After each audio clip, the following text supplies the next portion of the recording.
आ गए हमारे डोगेश भाई। डोगेश भाई की भी बैठने की बहुत अच्छी व्यवस्था है यहाँ पे। बैठो डोगेश भाई। अरे कहाँ आ रहे हो नाराज होके यार तुम।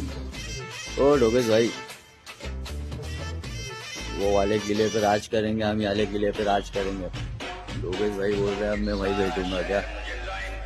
आप बैठिए इधर। तो ये वाली जगह अपनी हुई और वाली जगह डोगेश भाई की हुई। ये देखो डोगेश भाई एंजॉय करते हुए अपने दोस्तों के साथ। चलो भाई, तुम्हारा भाई तो लिया है डोगेश भाई के लिए बिस्कुट। हमारे डोगेश भाई उनको कहीं ना कहीं थोड़ा बहुत ही खिलाओ। ऐसा नहीं बोल रहा हूँ कि ज़्यादा लेके आओ।